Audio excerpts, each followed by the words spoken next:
Today? Are we having a good time? Are we having fun? I just realized my Mabinogi. There's always something. But I'm going to fix the audio. Yes, you can hear it. It's beautiful. Maybe a little too loud?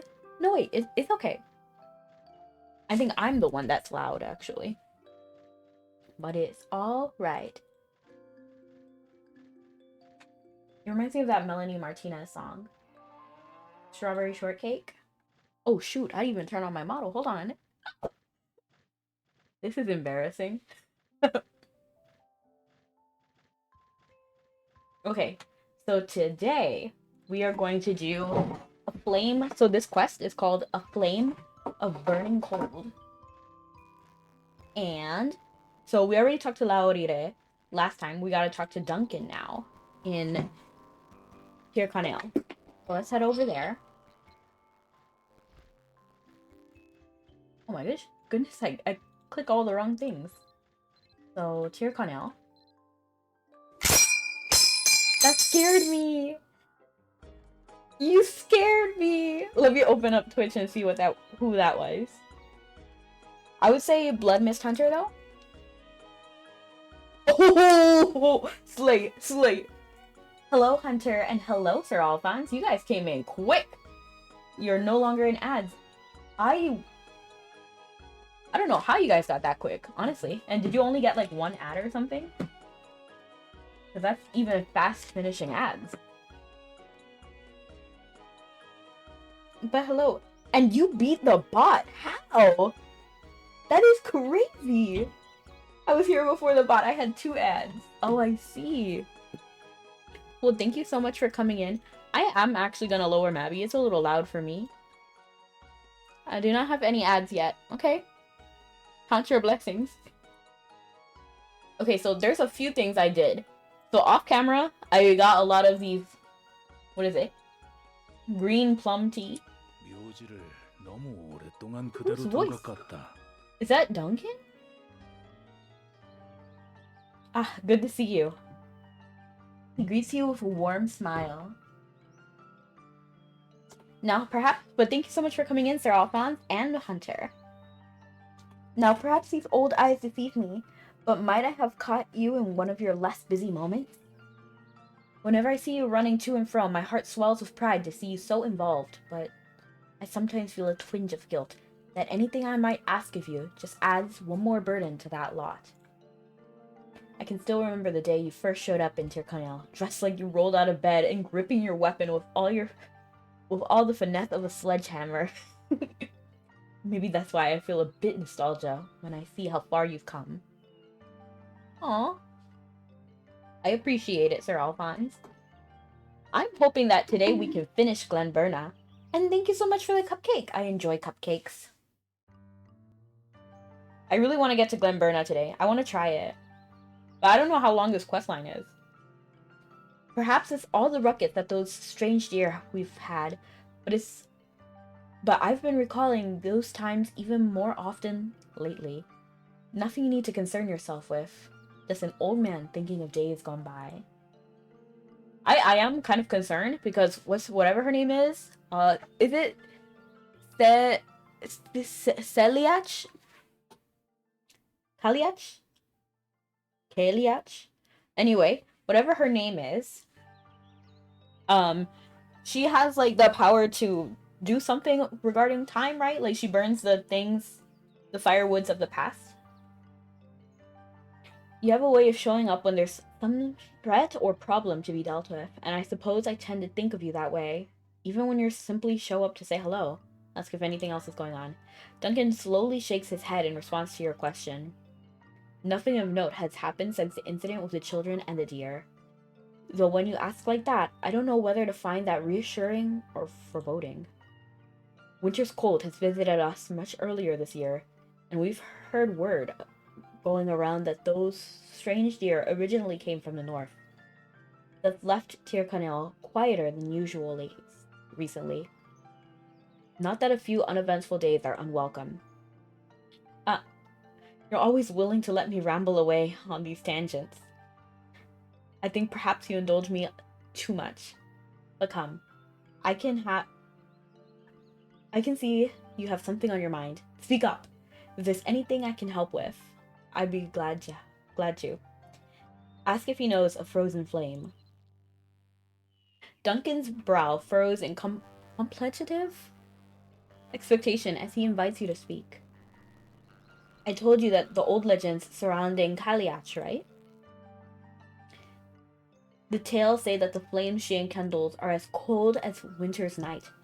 You remember how I said that the wood she burns represents the year gone by? Well, it follows that with the warmth and potential of spring and summer already spent. Such fuel would burn cold. Still, I couldn't. It reminds me of the endothermic furnace in Don't Starve Together. Still, I couldn't hazard a guess as to where one might find Kaliach. Those who went up into the mountain hoping to catch a glimpse of what was written in that book come back empty-handed. You needn't look so depressed, my young friend. I may not know, but that doesn't mean that there isn't someone out there who might have a better idea. Fortunately, there's a fellow who comes into Tyrconnell every now and then. An outsider, calls himself a mountain keeper. It seems his work keeps him roaming the northern mountains, where few but most adventurous or foolhardy dare to tread. I'm not certain what sort of life he leads, but while he's in town, he usually stocks up on food, bandages, and other sundries. Sundries? If I were to point you to anyone who could help, he'd be the man. What do you think? Not in agreement. Becky, do you like Pokemon? I do! My favorite Pokemon is Espeon. What about you? I like psychics in general, though. In fact, I actually have an entire list of my favorites in every generation and every type. Generally, I like dark Pokemon a lot, but I say I like psychic more. So when I looked at the list, dark tends to win. In general, like, it's kind of complicated. An ad? Oh no! Tell me when you're back. Now just give me a moment. I've got something that may prove useful. Duncan heads into his house for a few moments, finally emerging with a small box in his hand. Here we are. I've been saving a few things here and there of a sort I know he's rather fond of for his handicraft, beads, colored glass, and the like. It's rare to find people who wouldn't recognize you or have at least heard of you, but the young man strikes me as the cautious sort. I think giving him something related to his interests like that will help break the ice. It's always easier to ask for help from someone you're on friendly terms with. It's nothing expensive, just assorted knickknacks, so please, go on and take it. I return. I have returned. So yes, I like Pokemon. Espeon is my favorite. I have an entire list talking about my favorite in every generation and in every type. I tend to like darks and psychics the most. My favorites are actually psychic.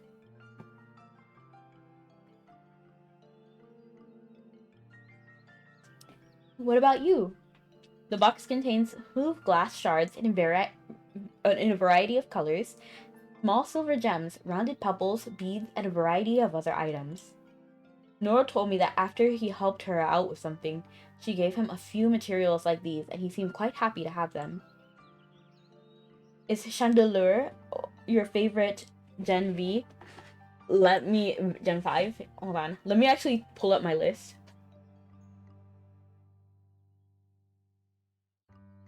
I do like Chandelure, though. I really do. I need to check the list of all of the Pokemon, though, because it can be... It's a really extensive list.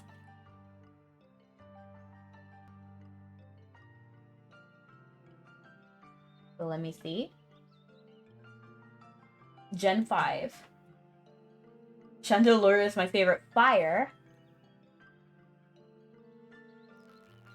But what's that one psychic dreamy one? That's also in this. Is it Muna? I feel like it's Muna.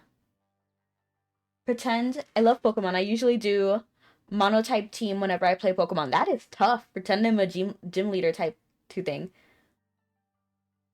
Muna. Yeah, Muna. Like the dreamy one, the one that has like dream powers.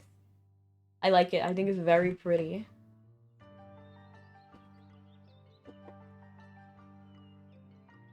Yes, that one, the evolution works too. I actually like baby Pokemon the most. Except for like in the case of Chikorita, because like I'm a what? Not chicken? Chikorita fan. Like I really love Chikorita. But I actually really love Meganium. So I really like Meganium. Probably even more than Chikorita, if I'm being honest. But generally, I do like the baby Pokemon.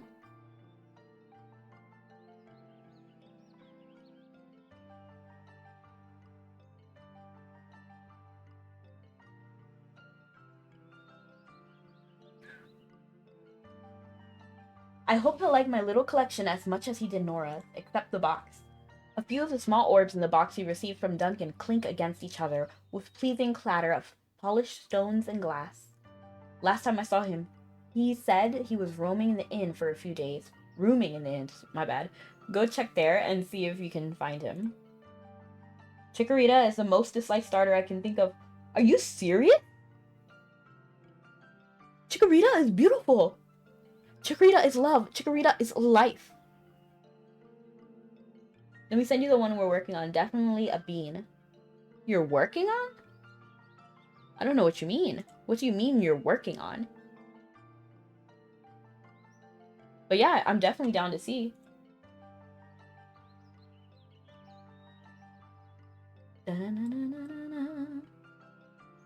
Really? This might be a hot take, but I'm not really a fan of grass in general. And then, because I don't like the color green. I'm very passionate against the color green.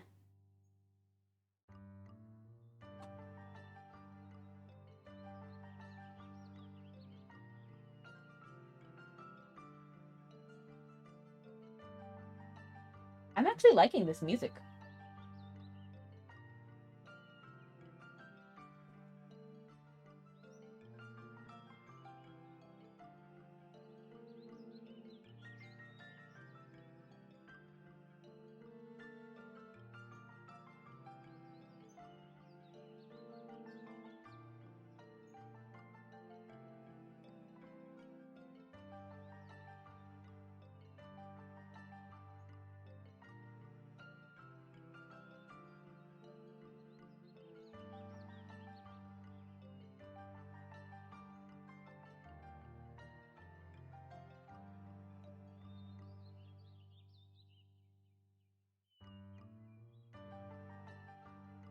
I just had to check something.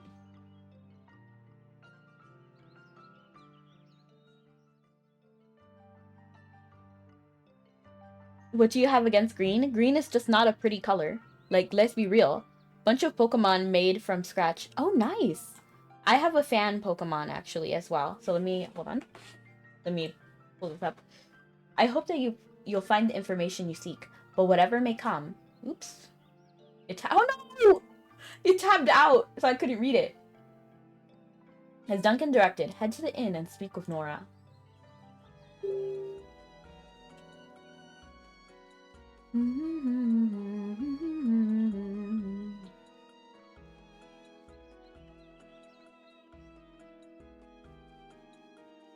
Oh, I didn't even mean to pin that.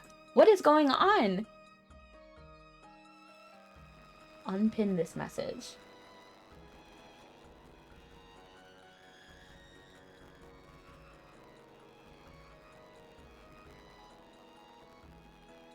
There's a lot of things going on, right? In like a couple of seconds. A flame of burning cold. Always good to see you around here. She looks around as she greets you. Did you happen to meet a man on your way here? A youthful fellow, and rather easy on the eyes, a young man? Right, he seemed interested in meeting you in person. Hello, Zell! Thank you so much for the hydrate! I actually expected a lot more hydrates today. You sent me a few. Okay, I'll check it out. Whoa, your new picture, like, profile. Ooh, I like this one. I like this, like... What is this? Like a seal? Oh. These are actually really cute. I like these. And thank you so much for the stretch. Oh, wow. I promised him I'd tell you he was... I'd tell you that you were... What? Oh my goodness, I cannot speak. I promised him I'd tell you he was looking for you the next time you were in Tirkanel. But with everything that's happened recently, I'm afraid to say it's completely slipped my mind. Really? He seemed a bit disheartened when I admitted my forgetfulness, but he said it was fine, and that he'd linger in the area for a while, since he knew you'd be coming soon. And thank you so much for the lurk, Zal. Bit of an odd fellow, isn't he? If he wanted to meet with you, you'd think he'd just send a letter like most people do. I even told him as much. That if it's an urgent matter he needs your help with, the fastest way to reach you would be sending an owl with a message. But he politely declined, saying that it's only proper for introductions to be made face to face. It's rare you meet his sort these days, no? Asking if he's a mountain keeper. This man sounds like he may be the mountain keeper Duncan told you about. You asked Nora about that. Oh, you're bang on? That doesn't... Nobody says that, right? You're bang on? No. But when we first met, he introduced himself as a mountain keeper. He tends to keep to himself, but every now and then, he'll tell me stories of the things he'd seen up in the mountains. Since you're asking, does that mean you've come looking for him? Like I said before, I'm not sure where he is at the moment, but he seems wandering through the village and around the outskirts hoping to find you, since no one ever really knows when and where you'll show up next. It's definitely a thing people say. You're lying. Nobody says that. You're tripping. Like, you're not for real, right? I wonder where he might be now. Nora ponders for a moment, idly tapping the side of her nose with her finger. Suddenly, she clasped her hand together, as if she remembered something. I recall him mentioning he prefers to stay out in the sun when possible. Doesn't like being too hot, he said.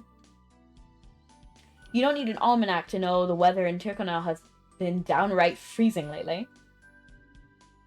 I'm for real, I'm always straight up. I have to look it up.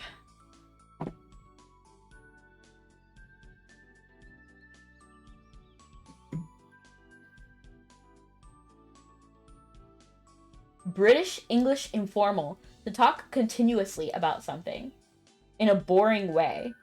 I wish you wouldn't keep banging on about this. Interesting, it's British. Never mind, we're all British, we speak that. Just kidding. You don't need an almanac to know the weather in Tirconel has been downright freezing lately. That's why I can't stop thinking about it. Does that mean Nora is British? No, she can't be! Because she should be Irish, right? Oh! Close? Bomb diggity. I know you didn't just come here saying that. But hello, Link. That's why my uncle and I decided to swap out the sheets and blankets in the rooms to help keep our guests nice and warm. Everyone else was happy to have thicker blankets, but our mountain keeper friend was the only one who declined, saying he will be fine without it. Seeing as most travelers who visit Tircanel come through the Moongate, rather than taking the old roads, I'd start your search in the area near north of the town. That icy wind is blowing in from the north. Maybe our mountain keeper has blown in with it. Nora points down the roadways towards the Albi dungeon, and it's nearby the Moongate. I know I read all of that kind of jumbled up, but I'm gonna just keep going if it kind of makes sense, you know? I hope that he at least gives you a starting point, not an agreement. Glad to hear it. Now hurry along before the two of you just barely miss each other again. As Nora suggested, make your way toward the Moongate in the North Tirconel. No, Lisa!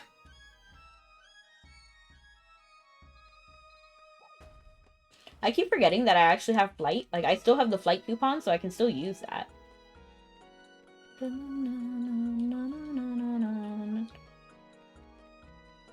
I'm very directionally challenged. It's not this way, it's that way. Let's give her like, this stuff first. I'm not even gonna read it because this is irrelevant to the story. Oh, she actually talked for a second.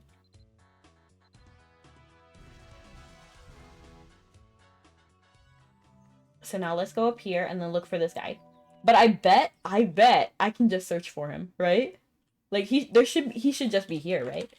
The mountain keeper. No. Okay. Well, we'll find him the wait. He and the shepherd boy. Who is this? No, that's somebody else. I know who that is. Weird cat. Oh, they're not here. Haggy? Who's Haggy? Oh no, that's the ninja dude. We gotta run and find him the old-fashioned way, I guess. The moon gate.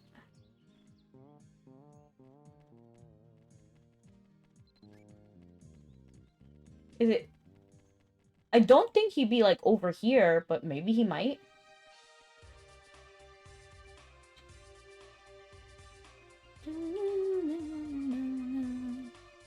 No, this is visiting Tarlock already.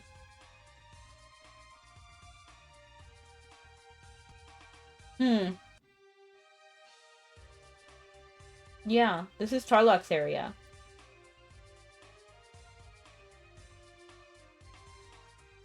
I guess we just have to, like, run around town and just look for him.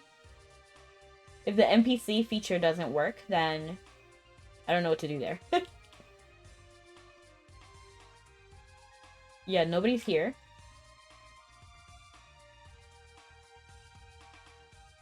I was definitely gonna say, I've heard it used. Watch a lot of British stuff. I see, I see.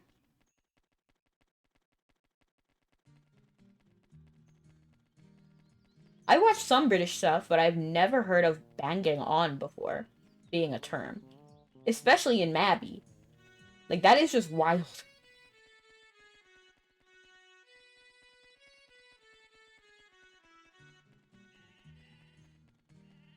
I wonder if Mabby does anything in Europe, like in that area.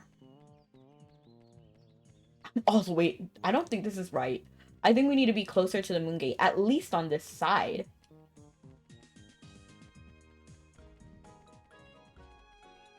Someone near Albi Dungeon. They said Albi Dungeon, right?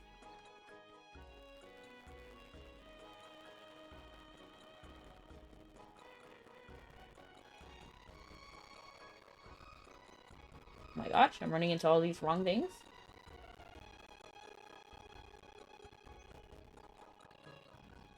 Is my dog too fast? Should we walk my dog instead?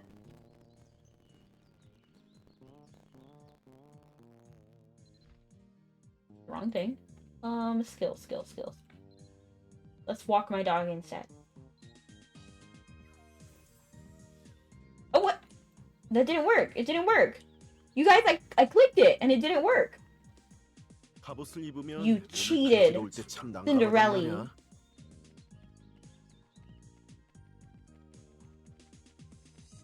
Is it really not here? Interim engineer? Who's the interim engineer? In this area? Oh, those are the gun people, right?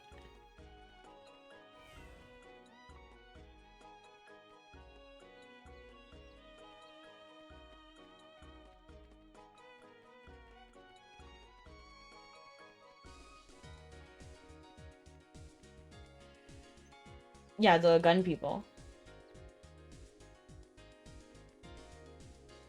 And they're not by this moon gate, right? Goodness gracious. Wait, can I just location check? Will it let me location check? Yeah, over here.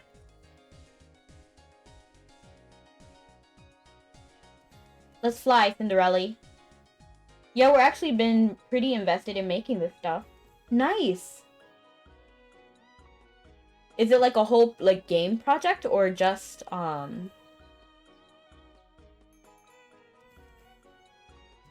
come I didn't see whoever's here? How come I didn't see this? I passed by this. The place Nora mentioned should be around here. You look around, but you don't see anyone who looks like whatever it is you imagine a mountain keeper looking like. However, as a chill gust blows down the road, you catch a glimmer out of the corner of your eye. This footpath doesn't see much traffic. Perhaps it's a sign of the mountain keeper Nora told you about. Take a closer look. Examining anything out of the place you find lying around might tell you if this is the path the mountain keeper takes into town. I mean, it could be. I'm interested, and thank you so much for the hydrate, Seltzer.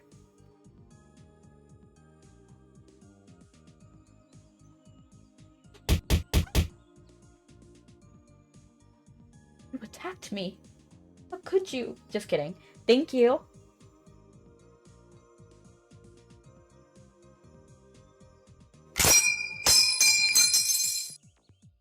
Thank you so much. That sound alert does scare me sometimes. I enjoyed the hydrate. Examining anything out of place you find lying around might tell you if this place is the path the mountain keeper takes into town. You decide to walk around, scanning the ground for anything unusual. Examine anything you find lying on the ground. Okay. Littering, okay.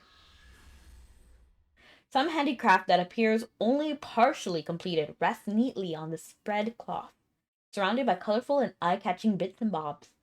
Unfinished threads flutter in the cold wind, and the light glinting off of the varied decorations seems to follow the dance of the nearby torches' flames. You've never seen anything quite like it in Tyrconnell. Perhaps it belongs to the outsider Duncan and Nora spoke of. You look around, but see no one. Even the dutiful Treffer seems to have taken a rare moment of leave. If you simply leave the things here, the nearby wildlife might grab a few of the shiny baubles and skitter off to line their nests with their new find. What will you do? Keep watching it. Take it to Duncan. I'm gonna keep watching it. You worry that if the birds and foxes could damage it, you might also damage it by trying to pick it up. For the moment, you decide to keep watch over it. Just as you are about to take a seat next to the unattended craftwork, you hear light footsteps on the path that leads into town. Though you could never swear no one? What? Though you could swear no one was there mere moments ago. The people keep mentioning Tyrconnell. Yes, this is the city we're in. Oh, it's him!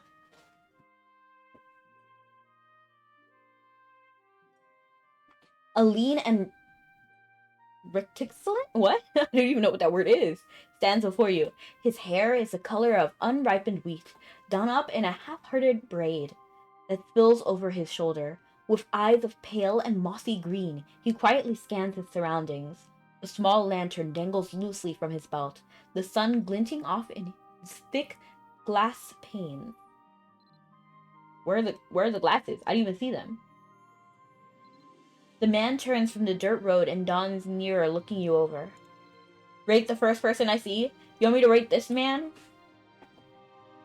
You want me to rate this man or like a person walking?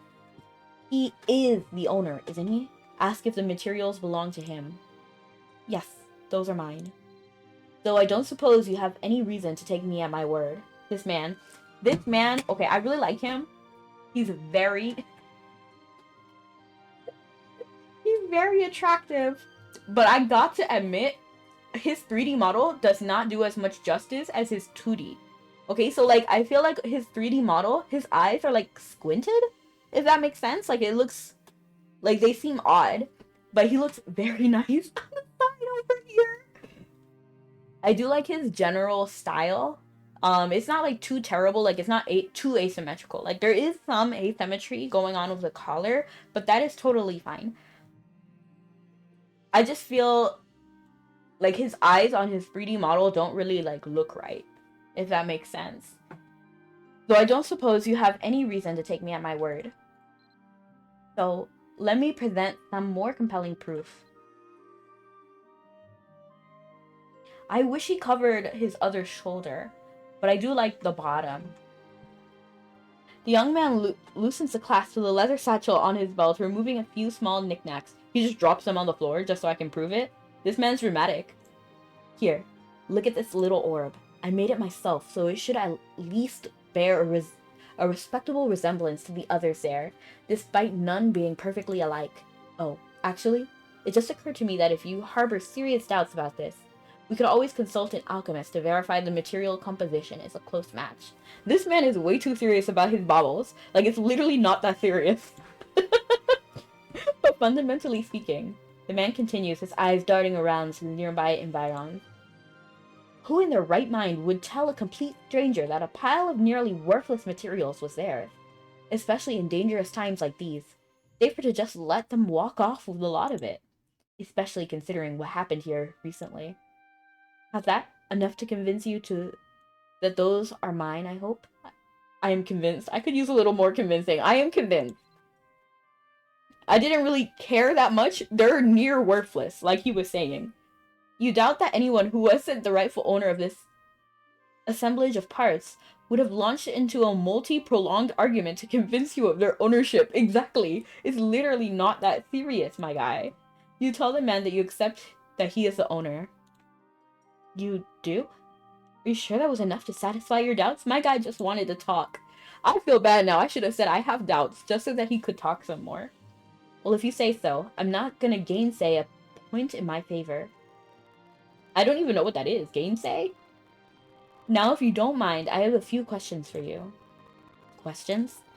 You may already know, but there have been a number of unusual incidents around these parts lately. One would not be unwise to remain on their guard. After all, any number of loathsome entities are capable of hiding themselves behind such an unassuming guise. They call me Questions. Nice. Nice Questions. That's your new name. In other words, before we can continue this conversation, you'll need to allay my fears that you're more dangerous than you seem. Huh? I'd also like to gather my things, but one step at a time. So, are you willing to answer a few questions? Not in agreement. It looks like you'll need to prove to this man that you don't resemble a threat before. You don't represent a threat before. That you don't You're saying that I need to not look like a threat, but then she suddenly pulls out the daggers from behind her back. Look, I'm just like waving around a dagger. It looks like you'll need to prove to the man that you don't represent a threat before he'll speak with you further. You nod, ready to field whatever questions he might have. This area sees a surprising amount of visitors despite its remoteness, but in recent times, even that has slowed to a trickle, owing in part to the cold, no doubt, but also to the incidents with those strange blue deer. Now, considering that you were waiting patiently by the pile of largely worthless objects, despite that, my guess is that you have come specifically to see me. Is that accurate? I don't know about that. Yes. Why? I came to find the Mountain Keeper. I heard you needed my help. I came to find the Mountain Keeper. You tell him that you're looking for something, that you're seeking the aid of the Mountain Keeper. Curious. I have yet to mention my profession. Bro, you're the only one here. Weariness, 100%. My guy, why are you weary? I'm good. And yet, you seem like quite sure that I'm the one of the Mountain Keepers. Bro, you're the only one. I'm certain that this is the first time we've met. I would have remembered a face like yours. After all, I'm sorry to say it, but I'm afraid I don't find you trustworthy enough. Before you even have a chance to answer him, the man turns. Oh, bro. Seriously? Okay, fine. Fine, my guy. What's his name? I forgot. I feel so bad. Oh, it just says young man, right? Oh, oh, oh, oh. Okay, I clicked through the questions too quickly. I like his feet. Is that weird to say? Questionable questions. Exactly. Is that your full name? Is that your full name, Link? Yeah, I just wish they made the model a little bit different, but his 2D, Oh, I forgot to rate him. And I like his gloves. He has very nice gloves. I'm convinced. I would say he's a solid 8. Yeah, 8.2 maybe.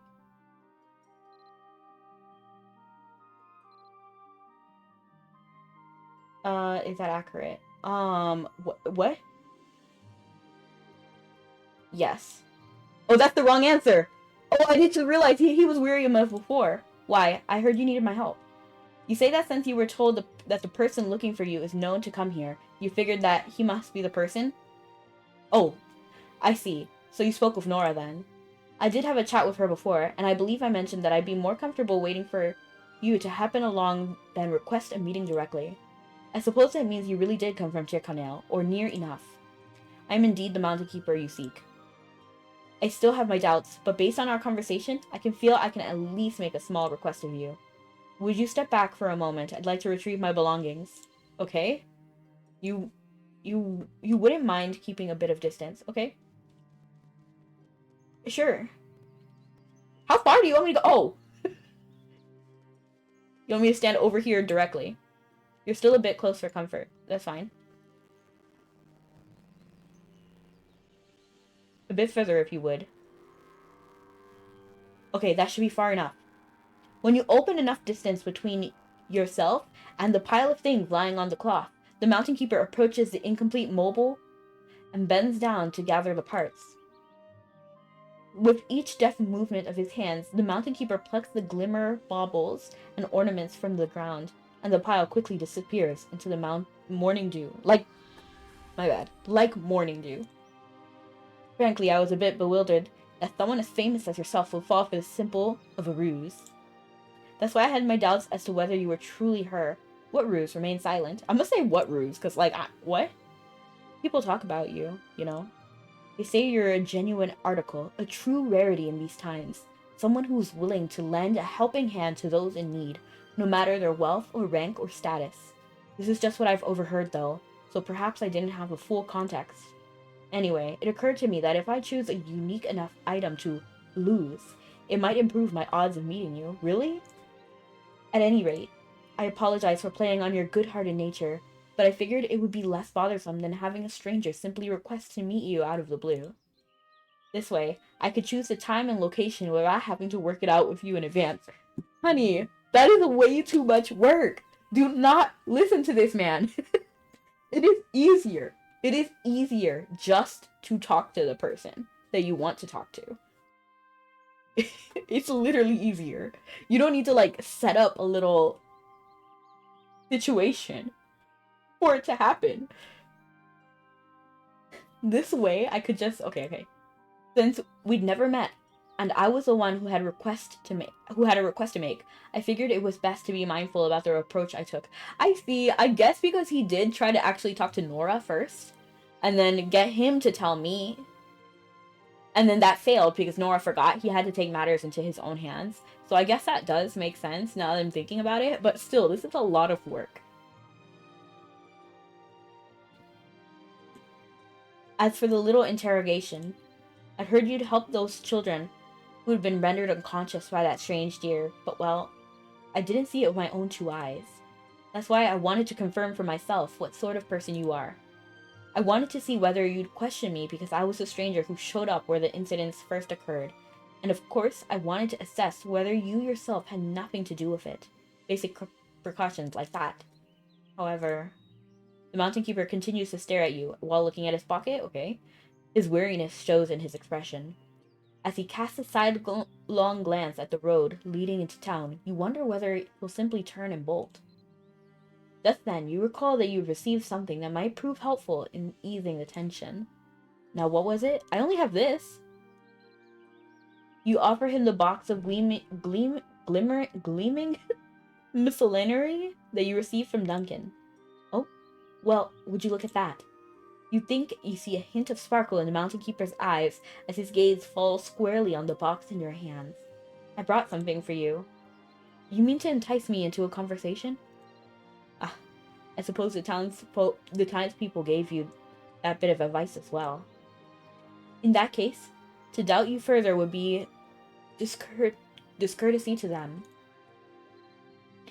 It may have been rude of me to impose on you like that, but thank you for indulging me. I haven't finished organizing these properly.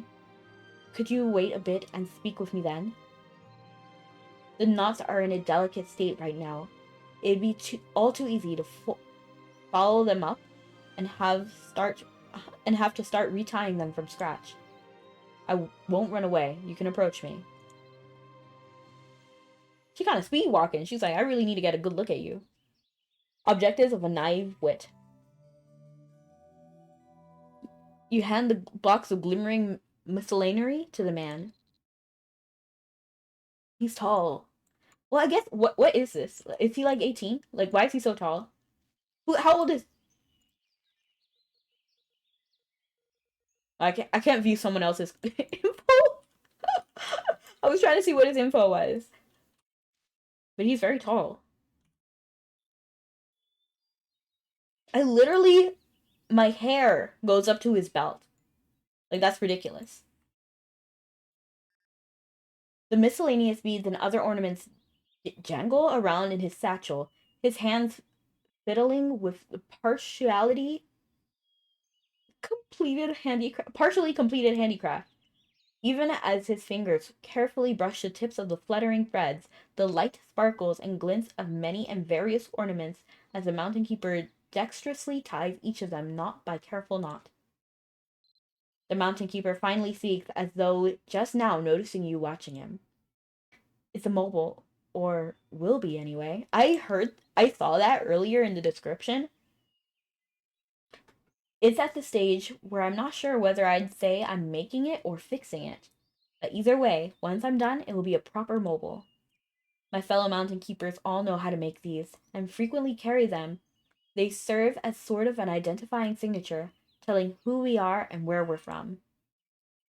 They have a few niche magical uses too, but nothing that might be employed at present, so I won't bother going into that. The mountain keeper takes the incomplete mobile and components in hand and carefully places them in his bag.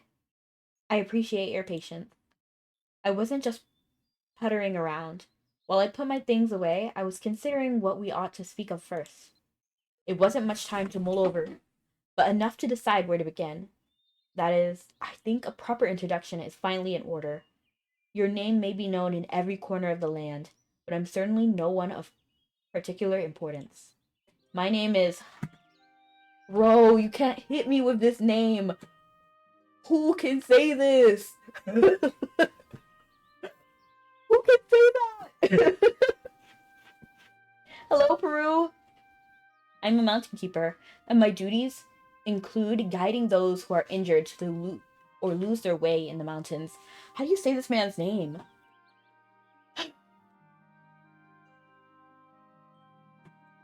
Now I gotta Google it. Oh, I love your emote, Peru. Lois Tignach. Okay, so the first thing that pops up. Oh, interesting. Interesting. It's Old Irish. Yes, we already covered that. Burning, scorching, stinging, scorched, arid, caustic, fiery, or fierce. Nice name meaning. Very fitting for his like role in the story.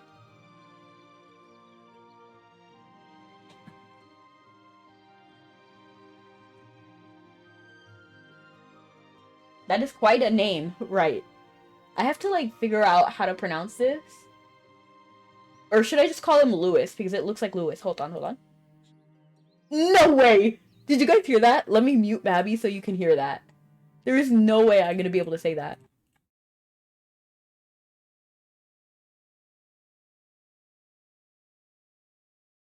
There is no way. Are you guys... Hold on, let me check that you can actually hear this. No, you can't. You can't hear it. We can't hear it tragically. Don't worry. I'm gonna try to make it work. Cause this is incredible. Like um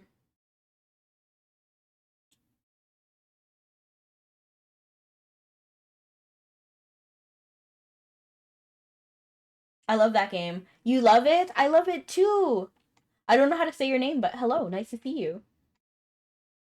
I don't actually know how to say this man's name. Lushnich? I'm sorry. Maybe if I raise the volume like a lot, you'll be able to hear it. Hold on. Did you guys hear that? Lushna? There's no way they expect me to pronounce that.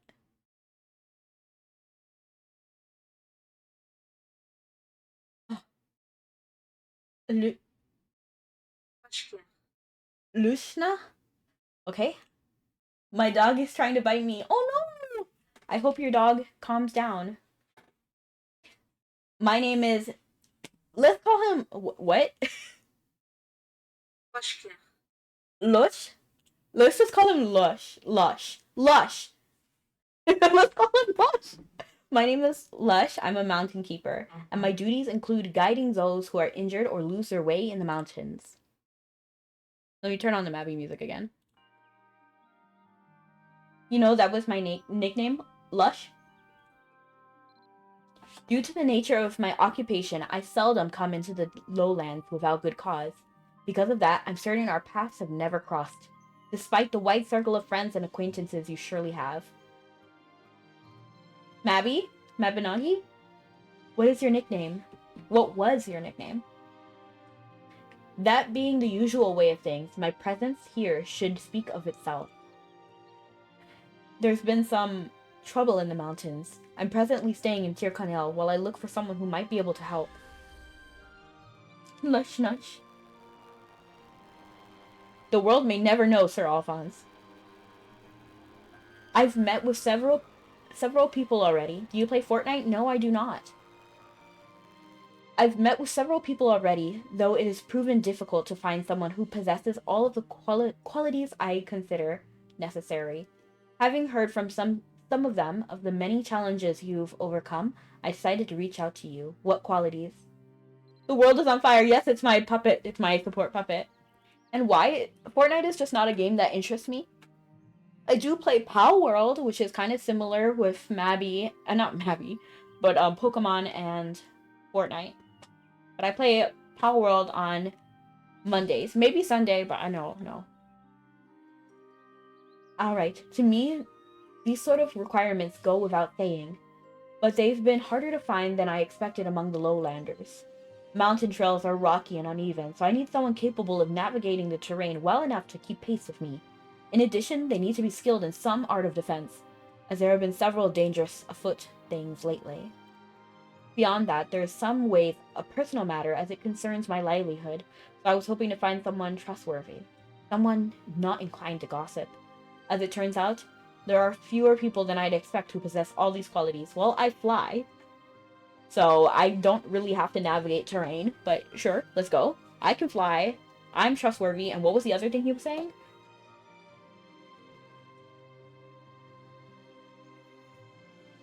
I don't know what that means. I'm gonna call you S, because that's the only, like, character I can understand in your name. I continued searching without much luck, but then I happened to meet two children. They told me a story of a hero who started their journey amid a field of snowmen, and in that moment, I remembered the stories I'd heard about you. Oh, I figured that the champion of all those tales would not only be able to trek through the mountains, but would also someone I could trust. Which tales remain silent? Which tales? Oh, mountain keepers like me don't often have the opportunity to visit the lowlands, so some of the others are even more remote than I. So I used to pass on whatever news or stories I heard on my trips down the mountain. Nick, okay, perfect. Nice to meet you, Nick. For instance, I heard a story about you making a courageous stand against a legendary Wyern that descended upon the royal castle, setting the whole place ablaze. I may not live and work in the lowlands with you, but I feel like I'm acquainted with you, after a fashion, from all those stories. Since I heard that you were in Tirkanel on some business regarding the strange happenings in the village, I figured that sooner or later, you'd circle back to check on things. Aw, I'm sorry to hear that your dog's always trying to bite you. Maybe offer treats? I'm not sure. I have cats myself. My cats are friendly. Since you've solved many problems in your time, I expected that you might just be the person to help me deal with my present situation. To that end, I'd like to propose a deal with you. A deal? I'm asking for your help, but I also offer you my aid as well. Think of it as a kind of informal contract, an agreement in which each offers what the other needs. A practical example would save me from having to explain it in detail. So let us try this. I'll assist you with some matter of your choosing. If you're satisfied with the results, I would ask you to return the favor and help me. Ordinarily, I wouldn't even think of doing things this way, but it is you I'm asking. I'm sure that you hear such pleas, and I wanted to ensure our agreement isn't manifestly slated in my favor. That's nice, because I am always running around doing things for other people, but it's nice that he wants to try to help us first. I wish I could be your cat because they are so nice. Aw, thank you. I'm sure they would be happy to hear that. They're very cute. But you should know that while I'm desperate for help of any kind, I have my doubts as to whether there is anything I can offer that would truly be of value to you. That's why I figured setting up our deal such that you stand in the benefit before anything is even asked of you would help to balance the scales, at least to some extent. It's time to tip the scales, so what do you think? Not an agreement. Conducting an investigation would surely go faster working together than doing it alone. You recall Laurire mentioning that he might be helpful to call on others in aid and search, so it should be fine. Let me actually look up Laurire and see how you actually say this. Laurire. Oh shoot, I typed it wrong. Laurire. Oh wow, it doesn't pop up. I 100% know that's how you say his name because I say everything phonetically.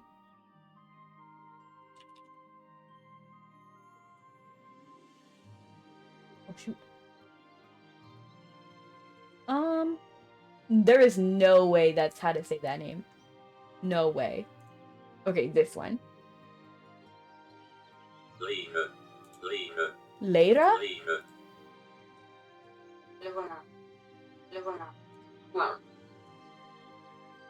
That's 3 different pronunciations.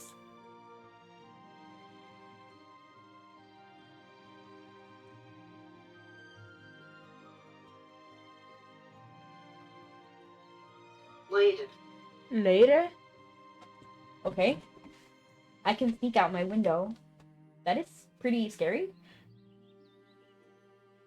Interesting. Just wait till she tries to pronounce that. Goodness. Why are you even saying that? Is that a character in this game? I don't even know. Irish names are ridiculous. You know, if it was in Korean, it would be a little bit easier because I can read Hangul. I can't understand it, but I can read it. So they pronounce Hangul is phonetic. So they would just the way they spell it would be how to pronounce it, if that makes sense, and it would be easier. You recall him mentioning that it might be helpful to call on others to aid in research, so it should be fine. You nod your assent, accepting Lush's proposal. Oh, I thank you for placing your trust in me. I'll do the utmost to ensure you have no cause to regret your decision. Could we perhaps pause for a moment? I feel the onset of a headache. Probably all the worrying I've been doing. Lush sighs, this time seemingly in relief. Give him a minute, then continue speaking with him. You get no minute. I talk to you right now. I pray I didn't keep you waiting too long. Leave it to my nerves to get the better of me at a time like this. It's the first time I've offered such an arrangement to anyone. I actually spelled it wrong. The Irish name is... Yeah. I'm gonna... I'm gonna just take your word for it. I'm not gonna try to pronounce that. I don't know how. Yes, Nick? Given who you are, if you fought to call on me rather than any multitudes of people, I figure it must be either truly urgent matter or involving things that must be kept secret from the general public. It's not that urgent. It's not confidential. It kind of is confidential.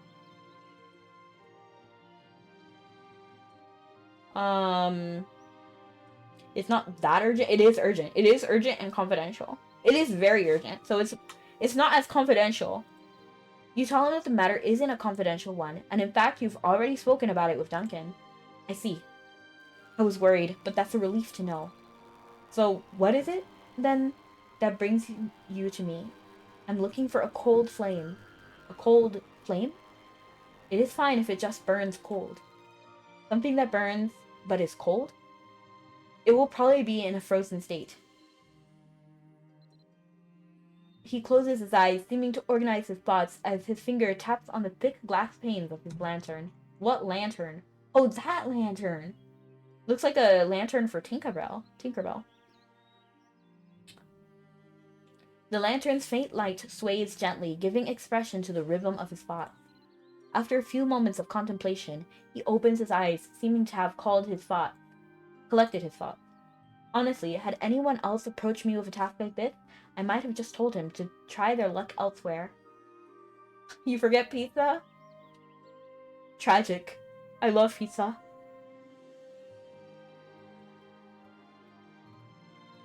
However, I put my trust in you, because I know how things that seem at first fantastical have a way of cropping up around you.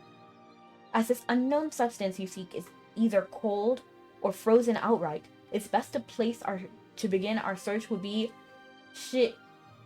We're gonna move on. Actually, I'm just gonna call it shit.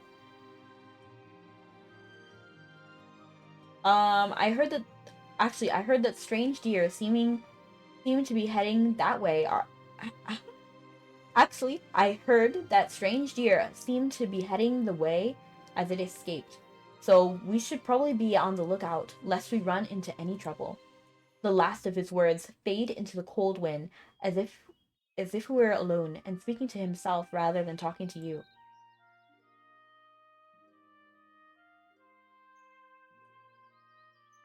I would love pizza, but unfortunately you can't come over.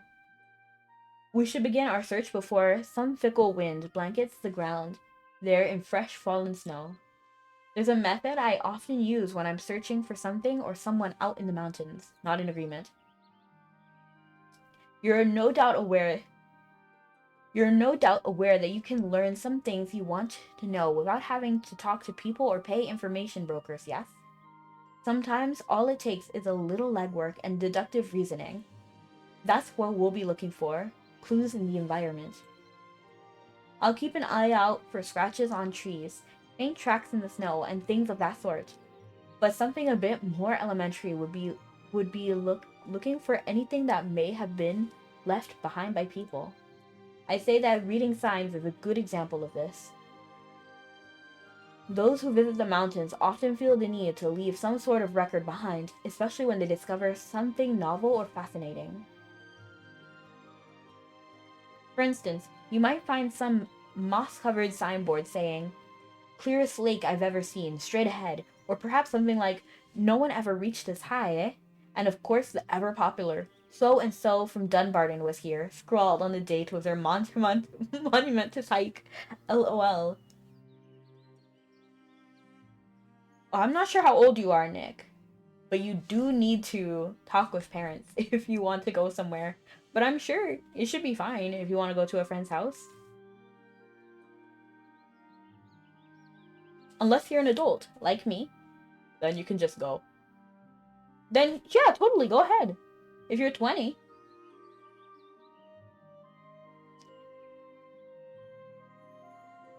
For instance, you may... Oh, okay. Personally, I think the people's desire to leave boasts or warnings is more a reflection on them than anything else, but ever so often I glean something useful from reading such sources. That's why, if I happen upon one, I'll at least take the time to look it over. But you're 20. You're 20, you're an adult.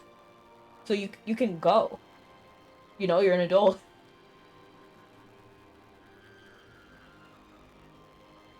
The process goes exactly as you'd think. Check for the ones that draw the most attention first. If you don't find anything worthy of note, other signs in the area are likely to be similar.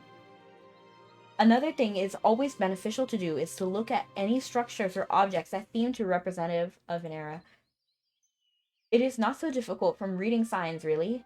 To leave behind a record of your presence only has meaning if someone else can see it and know you were there. And of course, you can pay to give some attention to places that are considered must-see destinations or landmarks. Even if the area itself sees few travelers, checking out such sites can sometimes offer useful clues. I can attest that some leave traces of their passing in such places because they were too lazy to find signs or piles of stones, whatever previous visitors might have left behind. Though if someone is lazy, I can't help but wonder where they found the initiative to go hiking through the mountains in the first place. Fun fact, one time my friend actually tricked me to climb a mountain, which is tragic. It was horrible.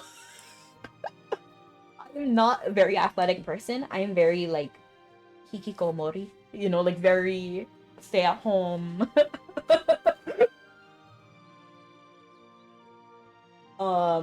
Yeah. And then she actually tricked me. We went to the mountain, and I was ridiculous. I thought, like, I'm already here. I can just climb a mountain. You cannot just climb a mountain.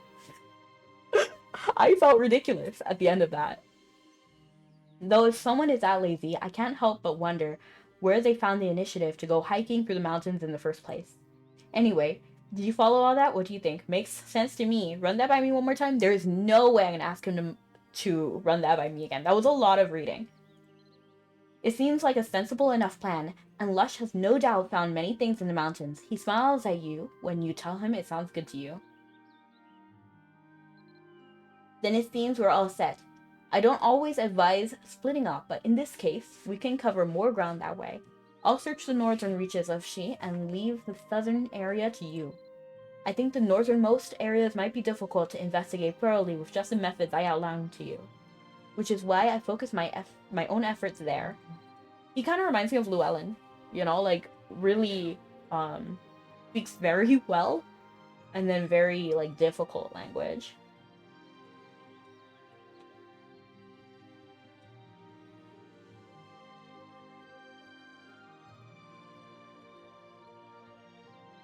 Let's meet back here when we conducted our searches. Once we have concluded our searches. Oh, and be wary of hungry coyotes and icy patches of ground. It's time to begin your search. According to him, it's good to read any signs in the area first. Examine the signboards in the southern field of Shi. Goodness gracious, I'm finally free. That was one of the longest cutscenes I've had in a while.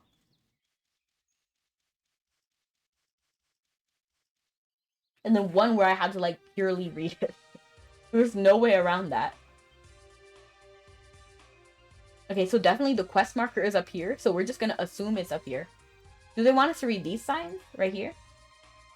How come I've never seen these signs? These were not here before. Beware of coyote. Oh no, they were here! They were here! I feel like I remember that. I just never paid attention to them before. But I do feel like they were here.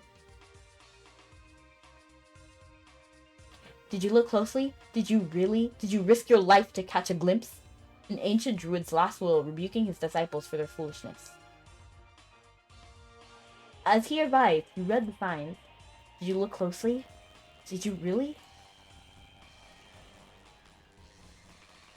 No mention of flames yet. You read the rest of what's written on the sign. Did you risk your life to catch a glimpse? An ancient druid's last will rebuking his disciples for their foolishness. There is nothing new. You should look somewhere else. Where do you look? Snowman, sign, pathway. I'm gonna look at the snowmen. There's a lot going on with these snowmen. There's always something with these snowmen. The sign placed by the Royal Ministry of Culture and Tourism contains a brief explanation of the field of snowmen. The boy you saved said he came here to find them too.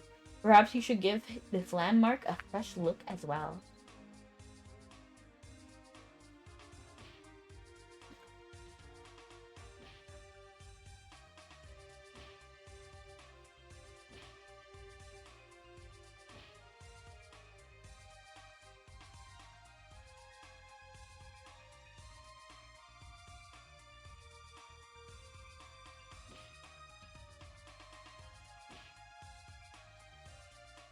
I think I'm gonna give myself a hydrate because my throat is starting to hurt.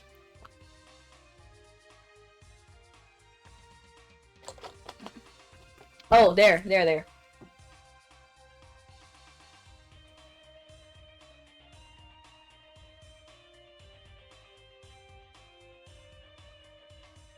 You look at and around the snowman as he suggested. You find nothing out of the ordinary this time, too. Now there remains only the path one must take to head further north. You recall him mentioning that that it can be worth investigating places even if they see a few travelers coming or going, and this certainly qualifies. Briefly shaking the snow from your shoes, you make your way over to inspect the stone platform that links this place to the northern field of Shi.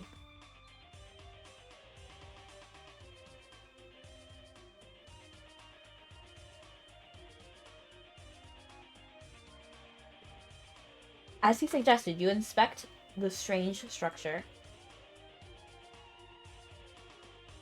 You examine the pathway that leads north as Lush advised. You see a lantern glowing, but it doesn't really seem cold. I need to drink.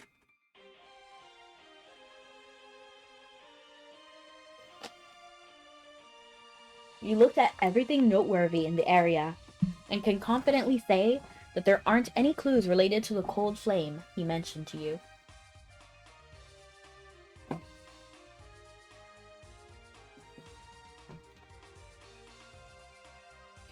Return to him and share the results of your investigation. Oops.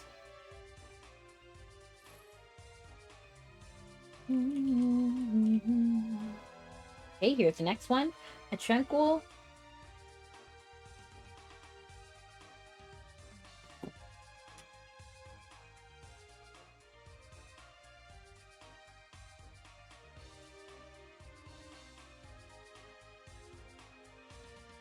Talk to him to the northwest of Tyrconnell. Northwest of Tyrconnell, okay.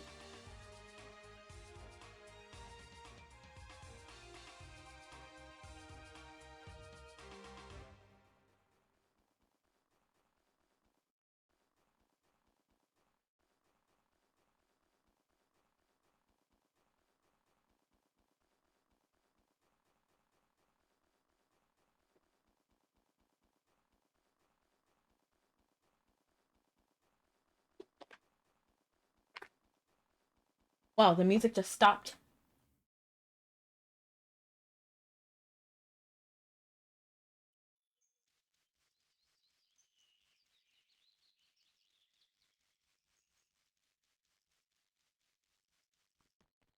And there is Lush.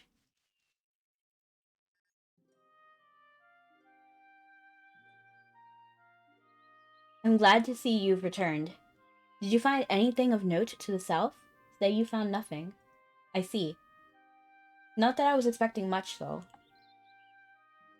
Not that I doubt your ability, it's just that if a substance as odd as what you were seeking had been discovered, you likely would have already heard about it through one source or another.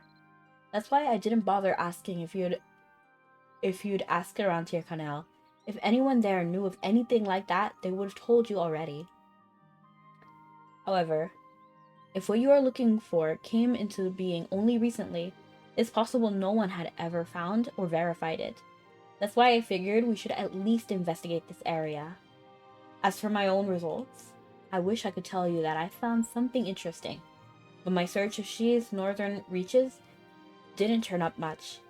I did take the opportunity to take a closer look at those mysterious upright stones there, though. I gave the structure a careful inspection, but if it holds any secrets, I'm afraid they are beyond my reckoning. This may be my perception, but it seems like when I passed that way in years past, that place seemed a bit better maintained. I have hiccups. But now I feel as though nature is slowly moving back in, dust in every crack, and everything capped with a layer of snow. In summary, I found nothing useful. There is one thing, though. Have you been to the northern reaches of Shi recently? Say you have, say you have not. I have not. The furthest north I've been is Tarlock. Then you might be surprised to find that there's a rather conspicuous pathway there that wasn't there before, leading northwest from She. You may be wondering how and why it came to be, but before you ask, I can tell you that I was the cause of it. To be more specific, it has to do with my broken mobile, strange as that may sound. I'll fill you in on the details later. He pats the satchel at his waist containing the mobile he was working on when you first met him.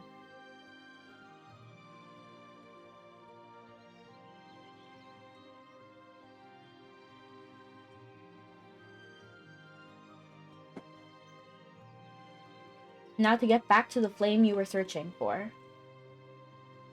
I didn't tell you earlier, but I actually do know of a cold flame. Not that I meant to deceive, of course. After all, I didn't say that I'd never heard of such a thing, did I? I just avoided giving a direct answer when you asked about it. Really? Really, Lush? I trusted you. What did we go for that whole investigation for? If you already knew of one, why did you lead me on? Not that I meant to deceive, of course. After all, I didn't say that I never heard of such a thing, did I? I just avoided giving a direct answer when you asked about it. I did not like that NPC. He was so mean to me. I am so sorry to hear that, Mabby nerd. Wait, I know you! You are a YouTuber for Mabby. You're a Soul streamer too, right? Or are you... Because I remember listening to your Milkman song. But I like him. He's very... He's attractive. I remember seeing some of your videos, and I see some of your Twitter too. I remember that Sonic thing now that it's coming back to my mind. It's because that was... Oh, it's because there was one last little doubt in my mind I wanted to confirm first. That is, I wanted to see if this unnatural cold we're experiencing is related to you or not. And happy birthday, Nick. I mean, happy early birthday. It's because there was one... I read that. Thank you so much for the follow. I believe that was a follow. Let me check. They call me Hood Sonic. LOL! Oh my gosh, this... Oh, I thought this was Anya for a second. It is Anya! I love it. Very cute. You see, the flames you're looking for sounds a great deal like the flames kindled by Kaliach. I could not entirely discount for the possibility that Kaliach, the master of... They need to stop hitting me with these names.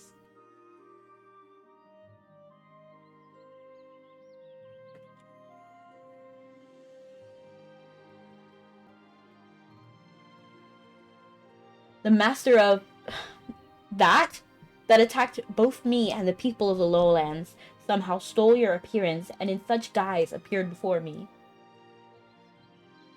I mean you no offense, it's just due caution.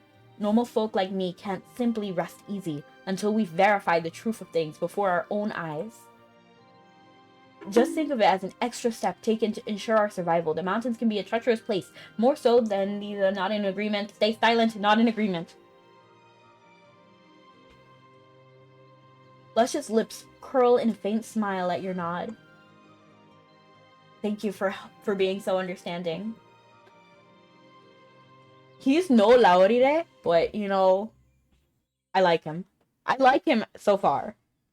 I thank you for being understanding. He talks a little too much, like Llewellyn, but, you know, it's okay. Before I tell you about the flame, however, there's something I ought to ask you first. Do you know anything of Kaliach? Have you heard of her before? Duncan told me about her. I don't really remember. Duncan told me about her. Duncan said that Kaliach was a deity who sends the winter wind from the northwest. He also spoke of how she burns firewood that embodies the year that has passed. And thank you so much for the cupcake. It's very tasty. You tell Lush what you know. Ah, good to see you're familiar with the basics. Among the mountain keepers, Kaliach is held to be the master of winter mountains and the one who presides over the season of ice and snow. It's often said that by burning away the time that has passed in her fires, she prepares the way for a year that is to come. Some years she gathers more firewood than she needs, and those who are said to be in the years when strange winds blow from the mountains down into the lowlands. That's probably why the people of Tyrconnell regard those freezing gusts as fickle whims of the god of the northern winds. I have memories from long ago of hearing parts of the tale sung to me as a lullaby. The other children have fallen fast asleep. I was the only one still awake. I vaguely remember a warm, strong hand softly patting my back as the song was sung. A wild Neko has appeared. Nun, nun, nun, nun, nun, nun. Welcome in, Kali Neko. Also, this guy overthinks everything like me. No, for real. He talks too much. He overanalyzes everything, and he describes way too much. Like, he was like, do you believe me that I own this trash on the floor? Like, bro, nobody was looking that into it. I may be a bit off on the exact melody, but fortunately, I do remember the lyrics. Would you care to hear them?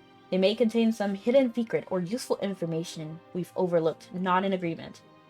Alright, please keep in mind that in many years, so forgive any awkwardness in my presentation. I was gonna sing it, but there's too much, it's too long. It's too long. I'm a very good nodder. I have nodding on my side. The Winter Queen by her fire sits and tends the hearth in the cold. The Mabinogi should make a song about this. Just kidding. I don't know. It would be fun. The Winter Queen by her fire sits and tends the heath in the cold. The logs she burns are our days long past.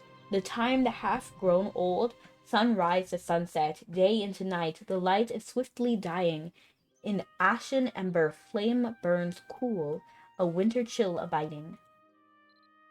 Her wood upon the heathstone glows, each curl of smoke ascending.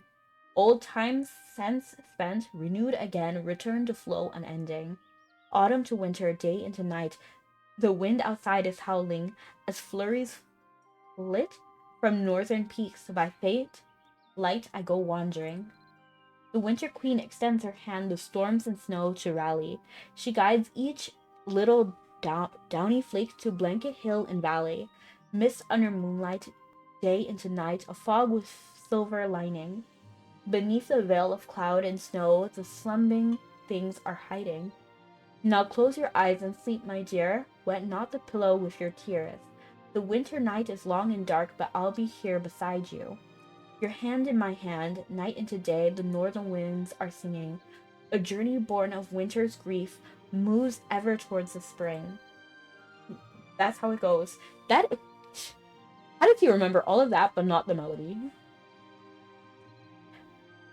Thus the old folklore tells of a flame that gives rise to winter.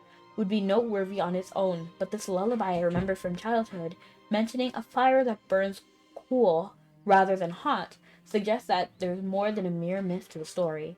If there's something more to it, it may be just the sort of thing you came here for. Why not think on it a bit? I'm keen to avoid unfruitful use of our time, so it would be good to define our next goal before we continue our investigation. As I see it, our best bet would be to focus either on Kaliach or the location of particular interest. He takes a step back, turning his gaze northernward. Think about where you'd like to focus your investigation efforts. Okay, I'm gonna drink again because, dang, he has me talking a lot.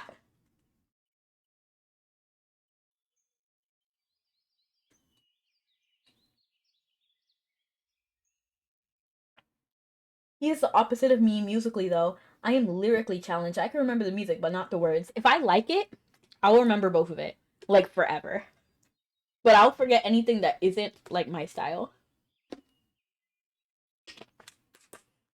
Like, you best believe I'm out here like, oh, oh, oh dear, my sheep. And I still remember all of that. Or all of those little nursery rhymes from Mixed Up Mother Goose. Not because anybody told me of these any before, but I just like the soundtrack to Mixed Up Mother Goose, especially Jack Sprat.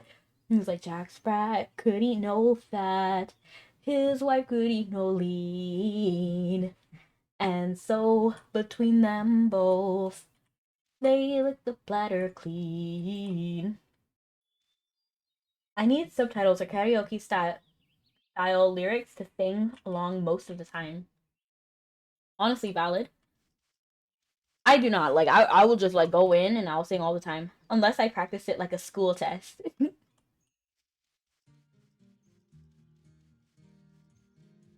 So, a lot of times I'll just, if I've only heard a song once, I might only remember the chorus, but I'll remember the lyrics and melody of the chorus.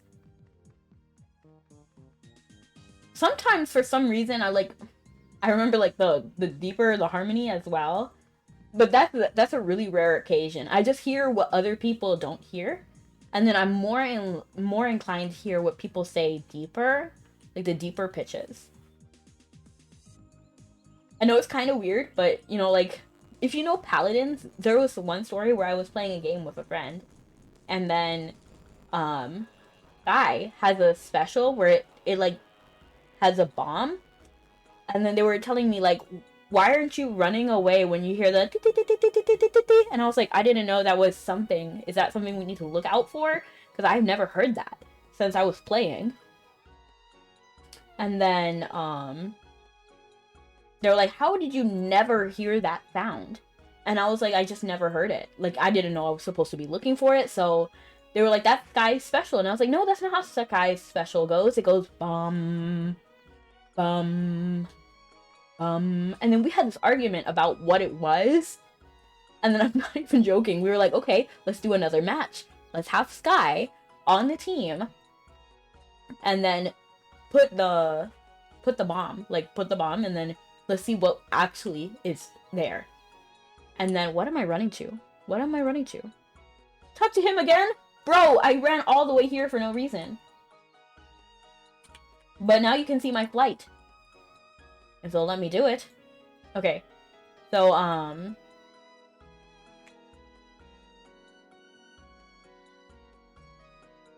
and then, we listened again, and actually both and bum, bum happened at the same time. which really, like, boggled us. We were mind boggled. We were like, what? And then I'm more likely to be able to whistle or hum an epic guitar solo than to remember the words to a song. Interesting. Miss Becky with a good hair. I see you with those auction house sales. Yes, boots. Who are you, Genesis Plays? That is very Captain. Captain at Soka. He says that about my hair. I'm Becky with a good hair.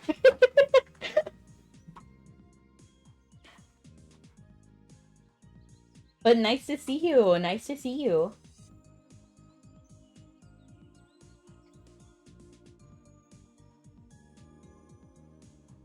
And then we gotta talk to this man again.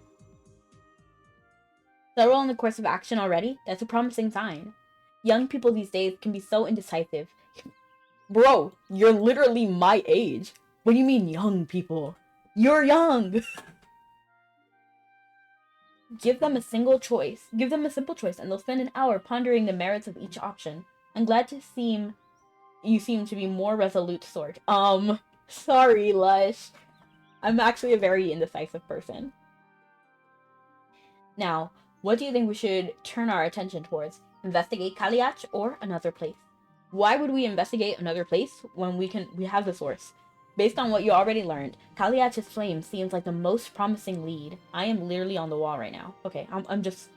It looks different when I'm on like this. You tell him that you're interested in finding out the mysterious Kaliach. In that case, I have a small request to make of you. Before we delve into the unknown, I figure it may be helpful to review what is known. Have you perchance read the book The Tercanel Environs? I've read it before, and it does make mention of Kaliach.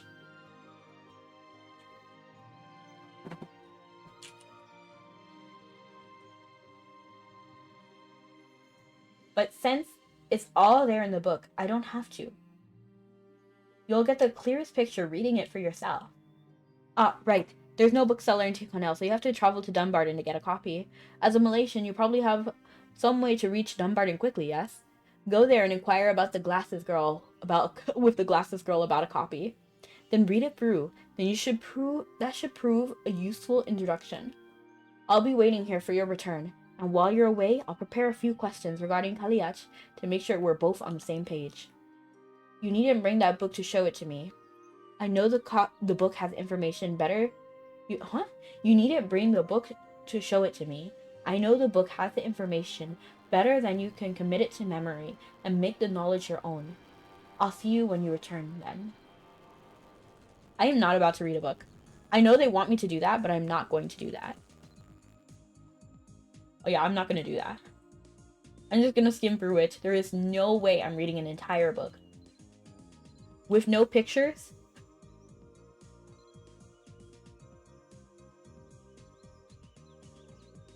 But he's right, I do have a way to quickly travel to Dunbarton.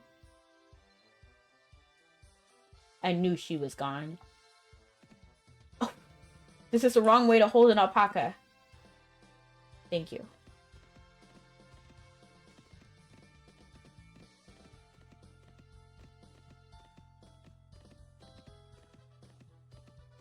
No, force of habit made me run to Crystal. I always go to Crystal when I'm here.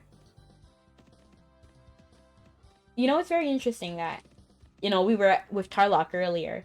And then, you know, when I think of Tarlock, I always think of Crystal as well, because they are the power couple. At least they were. I love them together.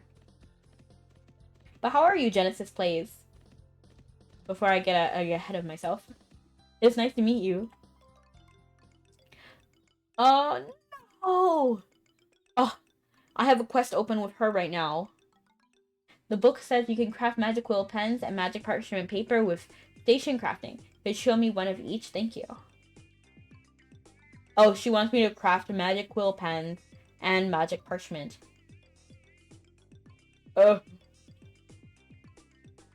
Okay. Trade. Let's see. I don't need that, probably. Wait, I just realized it's my... Oop, wrong skill. I want to look up skills. And life, because I believe first aid. Use the port... Yes! Sold by Yvonne at the Bard Camp. I can do that. Do I actually have that book, actually? I feel like I might have that book. The Tirconel Environs here. The Dunbarton Environs. I feel like I should just go ahead and pick this one up now that I'm here.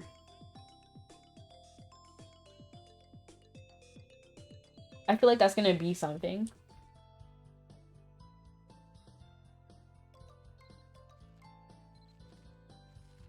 Like, I don't know how they expect me to actually read this. And then we're really close. We need to head back to what's his face? Lush. By Albie Dungeon anyway, so let's go ahead and head to Albie.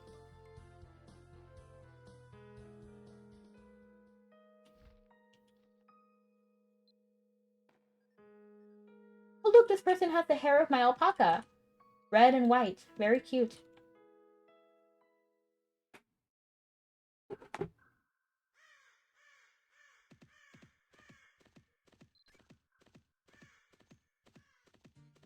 Let's see. Here we are. Welcome back. You read the book, right?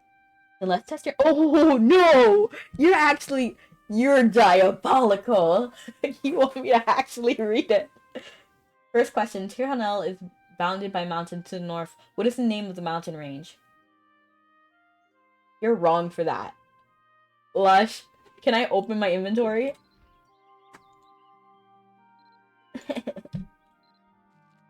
I can. Okay. Morne Mountains. Okay, this stays open, so we can just put that to the side. Correct. Where are we right now? In roughly the... Where we are now is roughly where the mountains begin. Now, on to the next question. The water in the Adelia Spring flows down from the mountains through a certain ravine. What is the name of that ravine?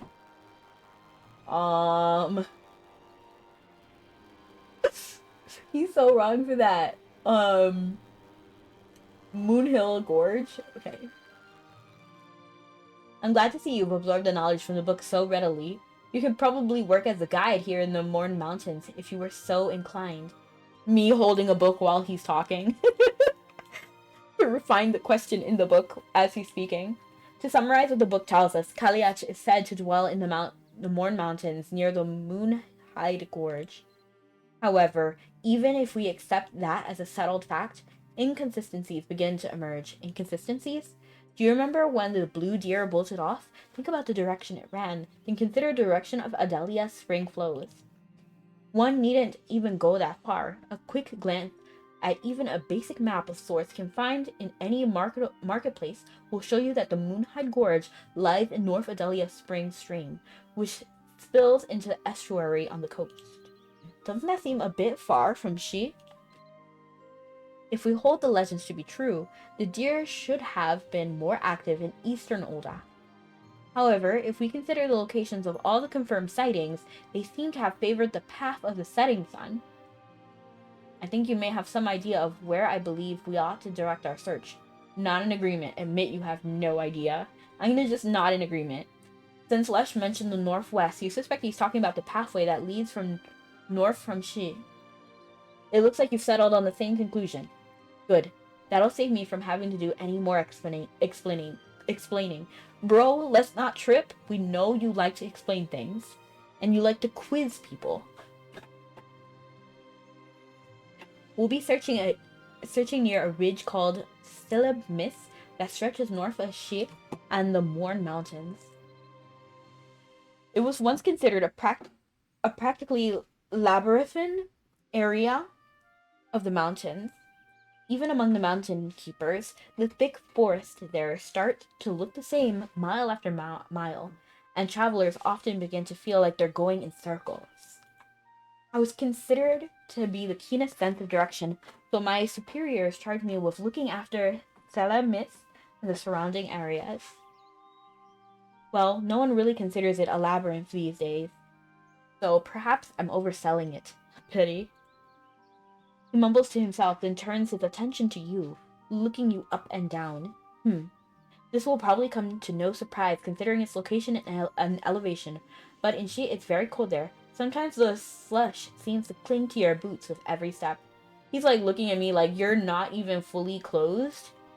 Like, how do you expect to go into this mountainous region? My boy, I'm a Malaysian. I can do anything. I am not affected by the cold. This will, most known Shi as the only snowy region in Olda, but such icy weather is common at higher elevations. So if I might make a suggestion regarding that, mountain weather is nothing to thumb your nose at. If you trapeze around Sleb dressed in this kind of fashionable foolery Malaysians seem to favor, you'll more than likely catch a severe cold, if not pneumonia. You might even slip into eternal hibernation, if you catch my meaning. That's why I'd advise bundling up in something warm. Layering is key to retaining body heat. Okay, well actually you are fully clothed, but your gloves are garbage. Okay, they look very fashionable and I like them a lot. But how are you gonna come at me when you have gloves like that? I'm like poking at straws. It's probably very warm. For me, I'm actually very resistant to the cold. So I actually just need to like keep my nose warm. I feel like that's like my number one. My nose and my fingers are probably the thing that get the coldest fastest.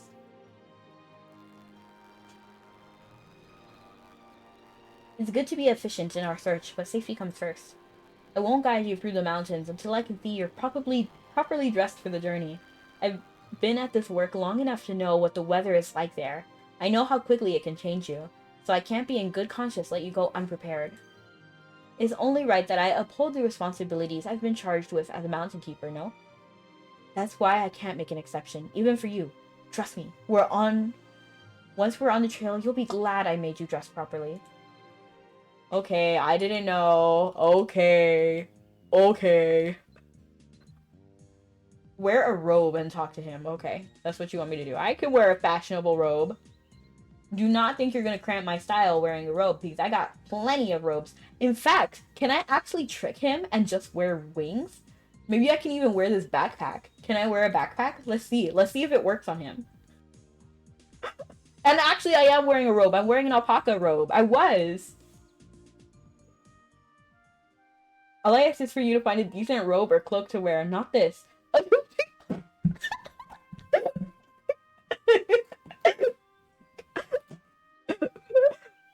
All I ask for you to find is a decent robe or cloak to wear, not this adorably bodacious pack. I'm afraid that won't do much to shield you from the elements.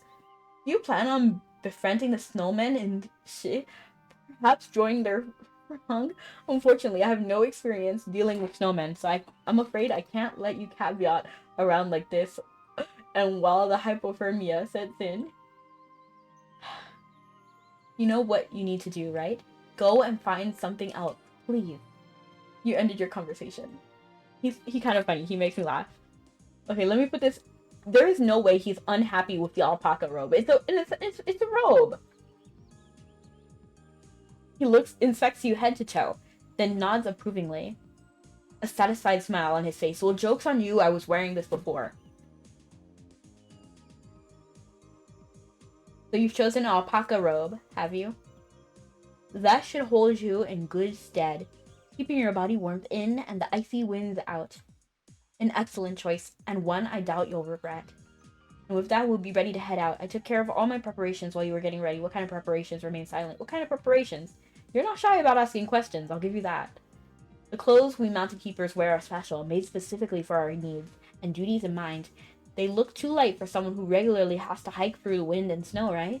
You may have wondered, how can you possibly keep warm wearing just this? Since time is crucial when trying to locate lost travelers, and since I frequently have to carry a heavy pack, thick and cumbersome garments like robes or heavy cloaks present some significant drawbacks. While warm, they end up restricting my mobility. Beyond that, I do occasionally have to head into the lowlands for supplies, maintenance of my gear, and other such needs.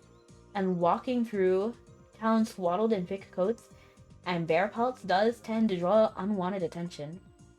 On the other hand, were I to dress too light, I would quickly run into trouble carrying out my daily responsibilities, and that presents a problem as well. I've been told this problem goes back generations of mountain keepers, since it was constant annoyance. They eventually found a unique way to keep warm by borrowing the wisdom of druids. The story itself is one those old anecdotes passed down orally, so I can't vouch for its accuracy, but the method apparently draws on the same undenying principles as the firebolt spell. The catch is, this enchantment can only be used on clothes lined with certain materials. In this case, the material is straw from the sheaves of last year's harvest. I doubt any such straw was used in making your robe or clothes, so I couldn't imbue them with the magic even if I tried. Without the use of proper materials, the fabric won't hold the fire elemental energy, and the clothing would simply burn up. That's why I had to insist you wear a robe, despite knowing the drawbacks. Know that I'm not asking you to do it only to flaunt my own advice. I'll go ahead to the northern field of Before you set out, you should make sure you have everything you need. I packed most of the essentials, so you shouldn't have to bring too much. Taking more than you need ends up being a burden, since you carry the weight with every step. I'll go and keep watch there, then. Hey, we're... Man, he's like having me walk everywhere. Let me just put this on the side so I have the window open. I don't know why I keep putting this in the corner. Like, I make the map small and then put it there. Hold on. Talk to him in the field of shit.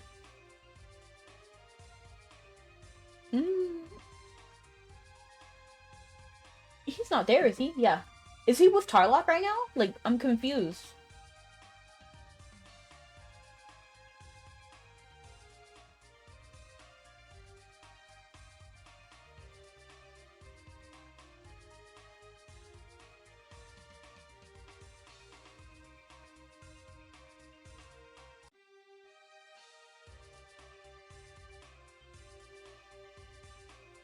Okay, so he's just right here. So that miss.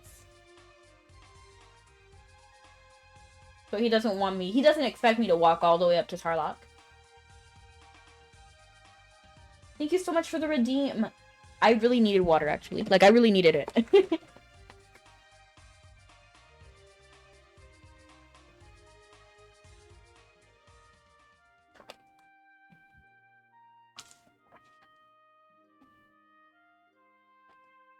I just finished that water bottle. Lush was looking down. The broad path glances towards you. Ha, well, this is new. I thought I'd heard just about every sound snow can make as it crunches underfoot, so I didn't expect anything unfamiliar. There's a certain sort of sound that all steps make. Of course, but if you listen closely, you can hear the difference between the dauntless pace of the predators and the cautious gait of the prey. So too are the steps of the lost and worn down with fatigue different from the confident stride of those who know where they're headed. The way a person walks can tell you a lot about them, bold or meek, driven or unhurried, lost or unsure of the way. The mind has a way of showing itself in the feet. But to those who lost their way in Salam Miss, the sound of all footsteps takes on the unease of not knowing what else is out there. Fortunately, I've never gotten lost. Though I don't know what that is like, it's just what people tell me. But if you do happen to wander off the trail and start hearing strange sounds out there in the woods, don't be too alarmed. I know the sounds your footfalls make now. So even if you get lost, you can be sure I'll come and find you. Anyway, this is the trailhead. He looks back towards the path. I'm not sure whether to tell you, but I'm responsible for this pathway, or that Blue Deer is the one to blame. Oh, he... Look at his face. Look at his face. Oh, he's so cute. He's so cute. Okay, I'm not sure whether to tell you I'm responsible for this pathway, or that Blue Deer is the one to blame. When the charged me, the force of its blow threw me into the barrier surrounding she. My best guess is that the aftershock from the incident weakened this part of the barrier enough that this path opened up. The loud sound sent the deer bounding off to who knows where, but now that there's a trail visible, I suspect that we'll see more people venturing into the mountains. I like him. As of right now, the barrier has healed, so you can't get through via normal means. However, a little curiosity makes possible what would seem impossible.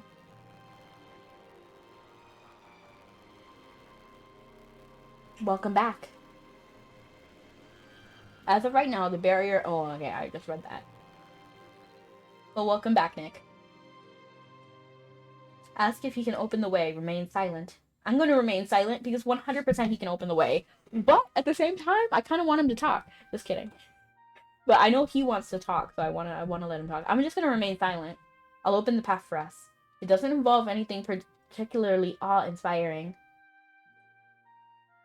like moving a hill or parting rows of trees, so I hope you're not expecting too much. I will enter first, and you'll follow just behind me. Simple enough, right? Whatever you want me to call you, I'll call you. Unless it's like R18, you know what I mean? Like, just keep it safe for work, you know what I mean? I will enter first, and you'll follow just behind me. Simple enough, right? Let's be off then.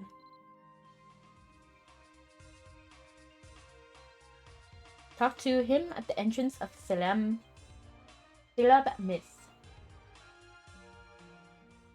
Hello. Hello.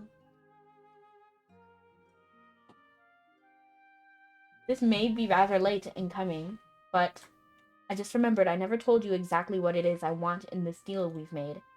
What if I hope to get your help with investigating this to figure out a way to seal the breach leading to Glenburna? Glenburna?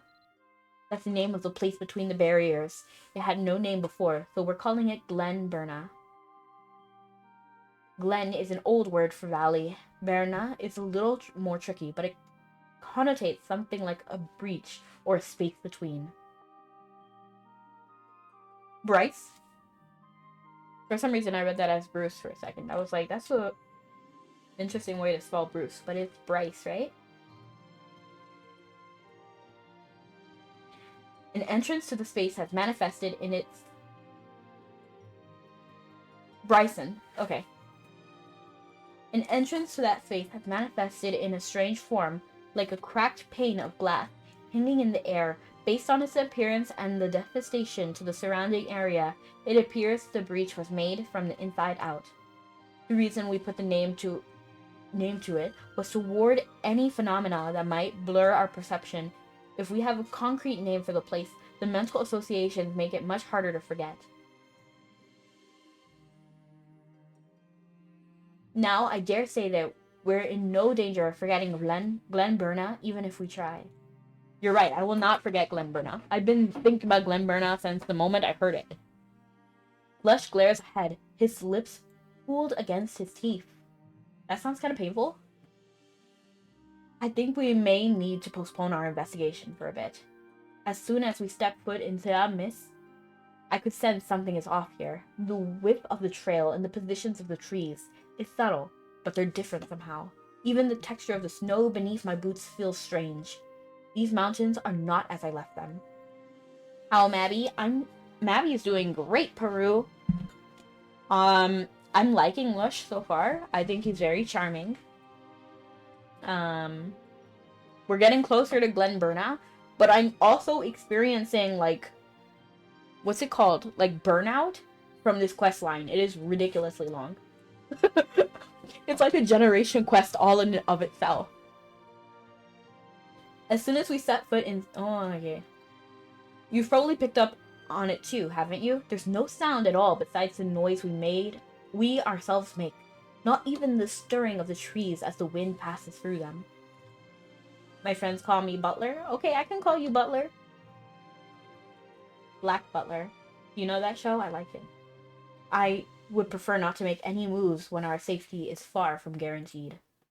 The way I do things favor caution. The reason I insisted you were a rogue, for example, or my weariness of your early on, and why I asked you to search all of that was to ensure both my safety and yours. After all, I'm out here on my own. There's no one to back me up if I get in over my head. You've likely been in such situations many times yourself. But how is Mabby for you, Peru?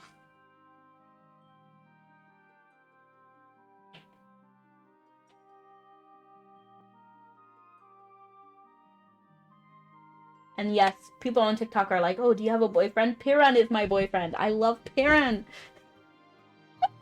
I love that man. I'm very obsessed with Piran. I can introduce you guys to Piran if you don't know him. And right now, I find myself unable to even guess how much the path forward resembles its original form, or whether it would be at all safe to traverse. I cannot... Now I'm thinking about Piran, like, I want to see him again. Hold on. I cannot even guarantee that, were an emergency to arise, I'd be able to take appropriate action. I'm on my work. Skill. What? I'm work on my skill. Which skill? Which one? I cannot even guarantee, were an emergency to arise, I'd be able to take appropriate action.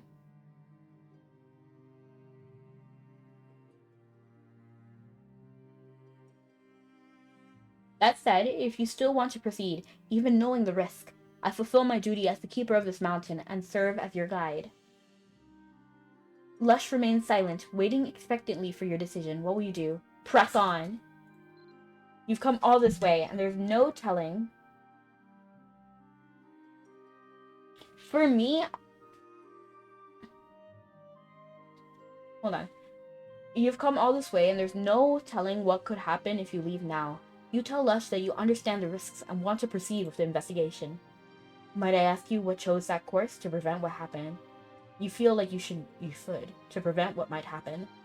You explain that whatever is going on here, you want to be proactive and prevent anything that might otherwise happen as the two of you search the area.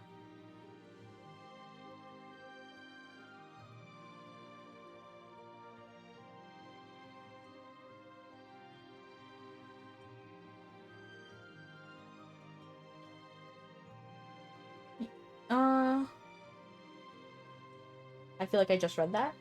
You're referring to the thing that, like what happened with that monstrous deer, I presume? Very well.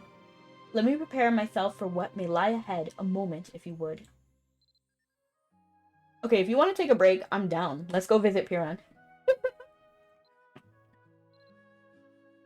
So Piran is at Fethiata. I'm distraught thinking that this might not be... Wow, why am I directly at Fethiata? They normally put you outside. But look, this is Piran. Isn't he charming? And here is Piran too. I have a Piran doll.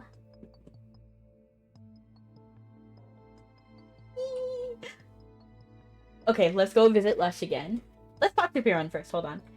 Oh, it's good to see you. Are you planning on going on to... What? Are you going into the mists? Nah, not really. I just wanted to say hi. It's always a pleasure talking with you. Alright then, I'll see you next time. You ended your conversation with Piran. Now I want to visit Linden.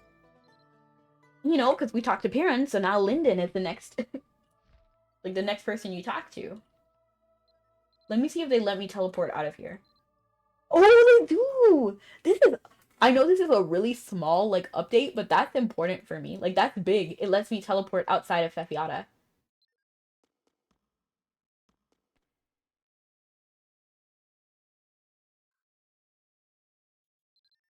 Oh my gosh, I keep summoning Blanid, but she's always, like, on the floor. Let's go, alpaca meal.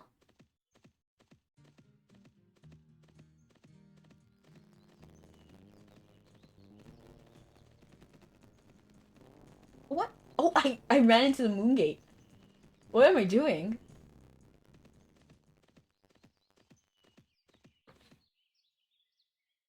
But yes, what skill were you talking about, Peru?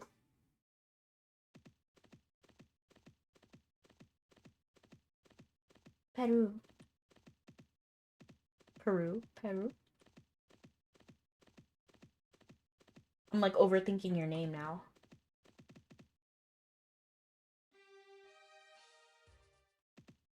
I'm glad we're back here, honestly. Because over here reminds me of Charlock and, you know, very good memories about like the early days, you know, like Gen 1 to 3. And it makes like use of this area as well. Okay, I'm ready. As his pale green eyes scan the snow-covered earth, his ring finger, left bare by his glove, taps one of the small pouches at his waist. The mountain keeper standing at solemn as the wintry mountain eventually raises his head, looking towards you as though he's finally made up his mind. It's difficult to tell how much of Thelabmis has changed simply by observing this vantage. We'll have to venture forwards to see. Given my experience, I ask that you allow me to take the lead here. Beyond that, I would feel personally responsible if you were to be injured in the area I've been tasked with keeping watch over. I'll take the vanguard. As for you? He looks for a moment, a concerned expression on his face. He sighs quietly, but in silence, you can hear it. I'm afraid these conditions are far from optimal for scouting. Ideally, we'd be able to send and receive signals to keep each other informed of what we might find, but we don't have anything at hand that might serve the purpose. Even if we did, I question rather whether such communication would work properly under these circumstances. Well, at the very least, I can count on you not to get lost, right? What say we do it like this? I'll head out and you follow a few minutes behind me. But if you see anything that seems strange or dangerous, turn around and head back down the trailhead. I'll make for our destination and upon reaching it, return the way I came, hopefully to find you somewhere along the way. That way, we shouldn't be able to pass each other without knowing. Ideally, we'll meet somewhere in the middle. How does that sound? Say you understand. I understand, but this seems like a dumb idea. Like, wouldn't it be better to just, like, tear this off? Like, why don't we just walk together at the same time? Like, I'm stronger than you. Like, realistically. Sorry, honey, but I'm stronger than you. I can beat any NPC. Good. Now let me run into important points by you once more. No. Try to refrain from doing anything reckless and be mindful of what I told you before. It is not just for your own safety that I ask this. Things may be safer in this area, what with the weather having frozen the snow solid, but considering the commotion, some place where the snowdrifts aren't as iced over could trigger an avalanche. So don't push yourself too hard with the investigation of yours. It feels strange to leave someone behind under these circumstances. Normally, I'm the one leading others around. Maybe I'd started to take a shine to you. Anyway, I should set out. The day is too far spent. You should probably do the same, since it becomes difficult to traverse the mountains once the light fades. Just look up to the sky, count to 10, and you should be good to leave. If all goes well, I should make a good time. Okay. I already forgot what he wants me to do. I honestly just plan to follow him. Like, I just plan to follow him. It feels like it's about time to depart. Move slowly and remember to follow his advice. Move slowly. Do I have... Okay, I should walk then. What? What direction? I believe it was this direction, if I'm being honest. I can't pull up the map either, so we're just gonna... Oh! Oh, wait! Do I have a weapon? Can I just this? I do have all my weapons. We'll wait for Crisis Escape to go off. Oh no, actually, they're already far. Oh. Let's just wait for them.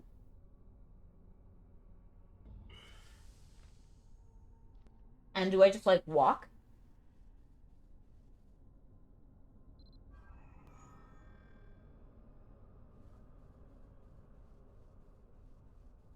You're aggressive. No, you're not. Are you aggressive? I can't tell. You're just walking. He looks kind of cute. Are you aggressive? I know you see me, but you're not swinging, so I don't see a reason why I should swing. Yeah, they're not doing anything. Oh, okay. Never mind.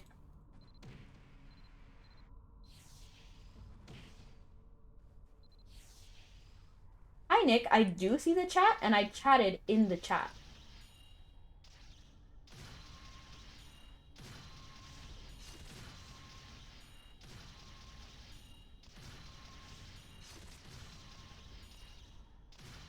Or, I'm sorry, I'm Bryson.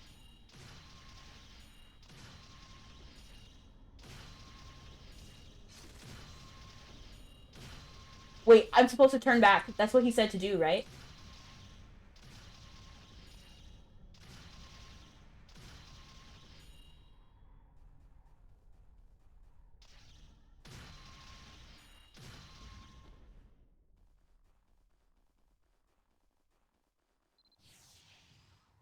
Why am I almost dead? Oh, he's kind of strong now that I'm thinking about it. Like, he can kind of pack a punch.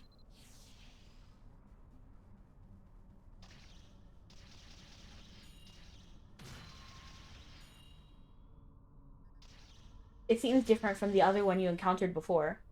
You're looking at multiple chats. Last thing I see in Twitch is Peru mentioning the word working on skills. Yes, I'm on 3 different platforms at the moment right now.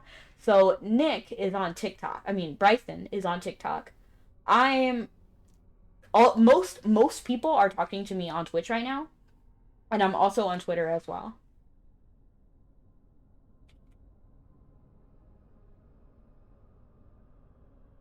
The behavior is different. The behavior is different. Thinking back, the one you saw didn't charge at you, but fled from you, turning. And you see, like, that question, I'm not gonna answer verbally, but I can text it. Like, I can type it.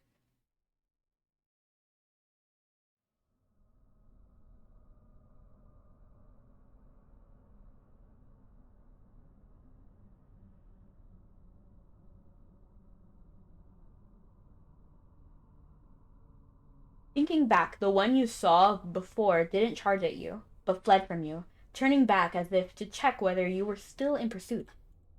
A brief search turns up no firewood, but at least it doesn't seem like Lush fell victim to this Fianna Glim. Although Lush cautioned you to not overexert yourself, the more aggressive behavior of this is cause for concern. You see no traces of Lush, so he may not even be aware. You head up further.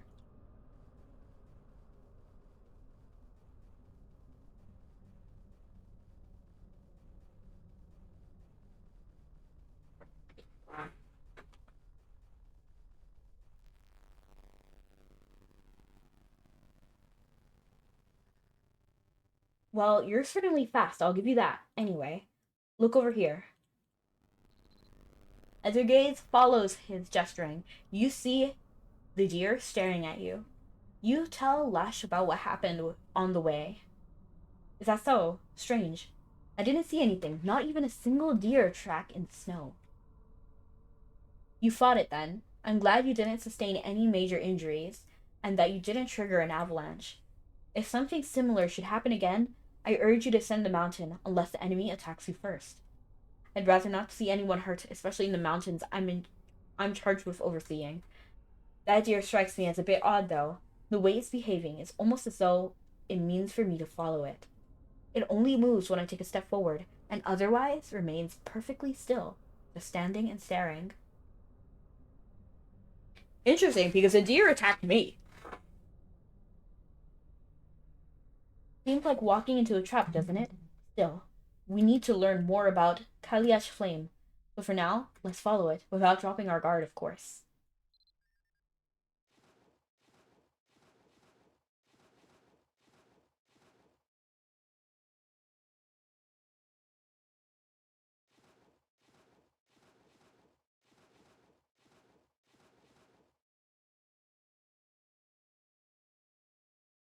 But thank you to all my lurkers. The deer is turning around. Turn around, right round. Oh, that looks kind of severe. He wants me to jump in after him? Lush is like, do we really want to jump in there? My hair! Where'd my hair go?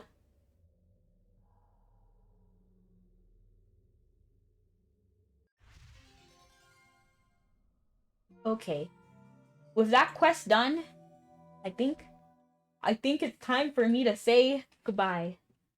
So long, farewell, till we meet again. And yes, I'm gonna go ahead and find a place to raid to. Hopefully, a place playing Mabby. Mabby. Oh.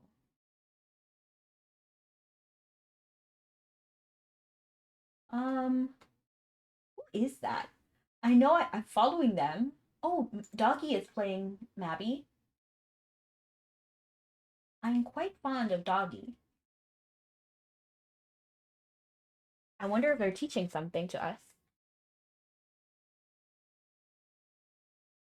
Their title is just Soon.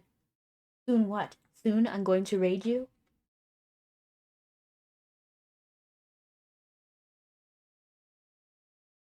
But thank you so much for everyone who came.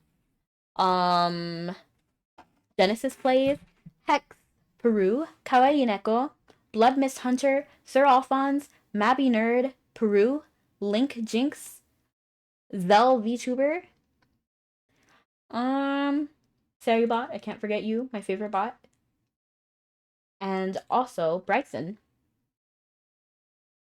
So thank you all so much for coming. Have a wonderful night or morning, and I hope you enjoy Doggy Blue. They're an awesome person. See you again next time. Love you guys. Bye.